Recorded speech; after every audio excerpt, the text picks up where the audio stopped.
Assalamualaikum warahmatullahi wabarakatuh. Kembali berjumpa di channel ini. Pada kesempatan kali ini saya bersama dengan pendamping LPMKP yang akan memberikan penjelasan mengenai akses permodalan yang berasal dari Kementerian Kelautan dan Perikanan, yang dimana ini ditujukan bagi pelaku perikanan. Adapun masalah teknis dan prosedur pengajuan itu bisa kita tanya kepada penyedia langsung. Nah, silakan Pak. Iya, terima kasih. Baik, LPMKP ini adalah singkatan dari Lembaga Pengelola Modal Usaha Kelautan dan Perikanan yang didirikan oleh KKP atau Kementerian Kelautan dan Perikanan yang berfungsi untuk akses permodalan bagi sektor UMKM kelautan dan perikanan, yang di dalamnya termasuk membudidaya ikan, penangkap ikan, kemudian hasil-hasil garam rakyat, pengolah dan pemasar ikan, dan usaha masyarakat pesisir lainnya. Di mana LPMKP ini diatur dalam Permen KP nomor 3 tahun 2017. Kalau untuk Pak, pengajuan ini sebenarnya memang difokuskan untuk kelompok perikanan atau bisa perseorangan? Ya, jadi LPMKP ini bisa difokuskan ke dalam perseorangan atau pelaku usaha perseorangan, kemudian bisa juga diajukan secara kelompok, kemudian yang terakhir bisa diajukan dengan menggunakan koperasi. Begitu Pak. Ya. Kalau untuk besaran, ada nggak perbedaan antara besaran pengajuan antara perseorangan dan kelompok? Ya, jadi untuk perseorangan kami mematok usulan itu maksimal sekitar 500 juta. Kemudian untuk kelompok itu maksimal 5M atau 5 miliar, dan untuk koperasi itu maksimal 10 miliar. Begitu. Jadi anggarannya besar sekali Pak ya. Betul sekali Pak. Prosedurnya dalam pengajuan ini Pak kayak gimana? Ya, jadi prosedur untuk LPMKP ini, jadi kita usulkan ya, pertama dalam bentuk proposal, baik itu perseorangan, kelompok maupun dalam bentuk koperasi.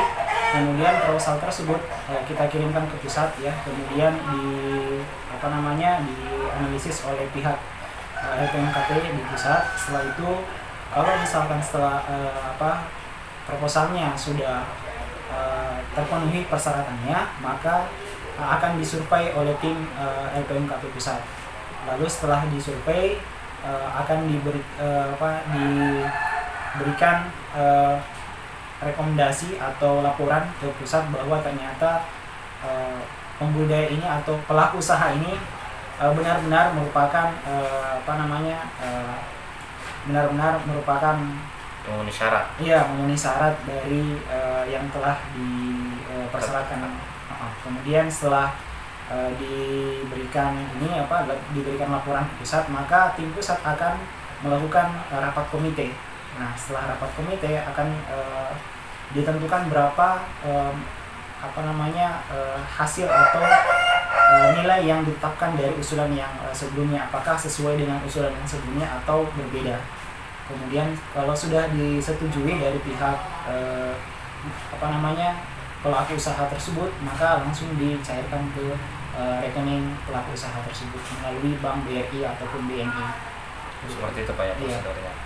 Nah, sebenarnya untuk pengajuan ini sebenarnya bagaimana Pak? Apakah pelaku utama ini langsung menghubungi pendamping LPMKP langsung, ataukah mendatangi Dinas Perikanan langsung, atau melalui penyuluhan atau penyuluh perikanan yang ada di daerah tersebut? Ya, jadi sebaiknya kita berkoordinasi dulu dengan pihak dari Dinas Perikanan. Setelah itu bersama kita ketemu juga dengan pihak dari penyuluh ya, apakah dia penyuluh PNS maupun penyuluh perikanan, itu yang mana beliau atau pihak dari penyuluh tersebut akan memberikan kita rekomendasi yang mana-mana kira-kira yang menurutnya beliau ini tepat untuk diberikan akses permodalan melalui LPMKP. Jadi dulu menentukan kira-kira misalnya taruhlah ini pembudidaya, kemudian kita mengajukan ya minimal mereka sudah siap, baik dari segi jaminan, lokasi, sebelum nanti dilakukan survei ya. Jadi memang seharusnya kan kami ini adalah bukan tim yang yang menentukan apakah orang pemuda ini betul-betul dia pembudidaya atau tidak. Makanya kami butuh penyuluh yang berada di wilayah kecamatan atau kabupaten masing-masing untuk sebagai koordinasi untuk melihat bahwa ini pelaku usaha ini benar-benar adalah pembudidaya dan tidak ada masalah mengenai dari sangkut kredit dan sebagainya. Oh begitu Pak ya. Kemudian Pak, masalah syaratnya. Iya. Ini apakah sama syaratnya antara bidang usaha budidaya, penangkapan, pengolahan dan pemasaran, ataukah yang berkaitan dengan wilayah pesisir itu? Apakah sama persyaratannya? Iya. Jadi setiap UMKM sektor kelautan perikanan itu yang saya bercampur 5 tadi itu berbeda-beda persyaratannya. Jadi untuk penangkapan itu ada syarat sendiri, kemudian pembudidaya dan pembudidaya itu ada juga, karena kita lihat dari UMKM sektor kelautan perikanan itu kan yang saya sebutkan sebelumnya itu ada 5, itu menentukan dari jaminannya. Kalau misalkan kayak di nelayan, biasanya nelayan ini tidak semua punya surat sertifikat SHM. Biasanya mereka hanya mengandalkan kapal dan sebagainya. Jadi memang kalau memang tidak ada SHM, jadi prioritas utama kami adalah jaminannya itu adalah berupa sertifikat.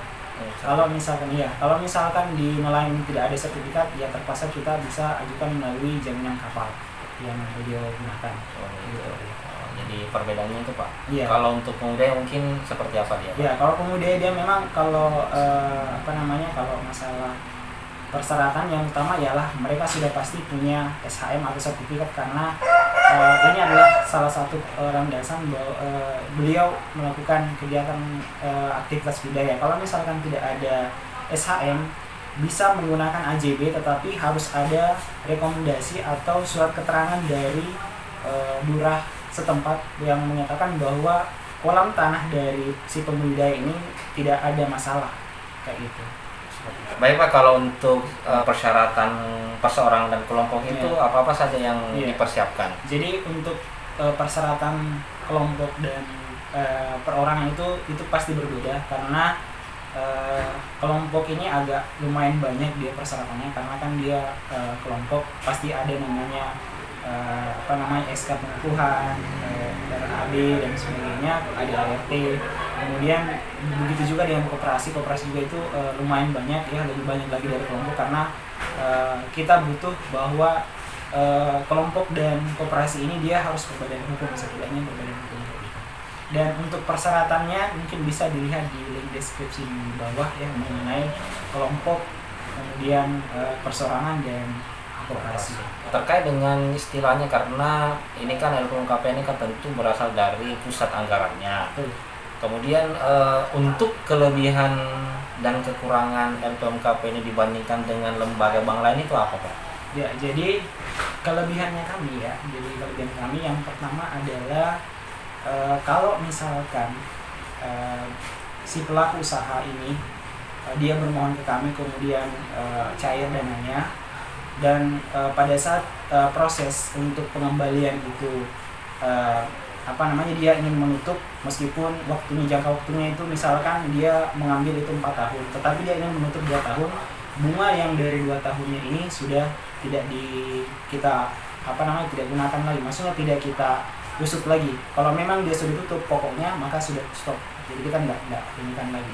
Maksudnya dipercepat pembayarannya. Iya. Kalau misalkan cepat pembayarannya, bunga yang masih ada 2 tahun berikutnya itu tidak kita ambil lagi, karena sesuai dengan pokok yang dia bayar. Iya.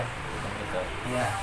Kemudian yang kedua adalah bunganya kami itu hanya 3% per tahun. Jadi cukup rendah dan bersahabat bagi pelaku usaha kelautan dan perikanan.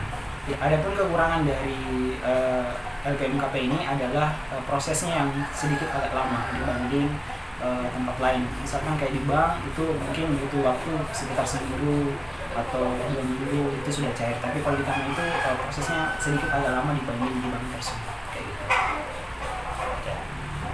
Gini Pak, yang saya mau tanyakan lagi terkait dengan misalnya ini kan kalau kegiatan budidaya itu kan biasanya membutuhkan cukup waktu misalnya Iya. dalam kegiatan panen atau produksinya. Biasanya ada yang panen 2 bulan, 6 bulan.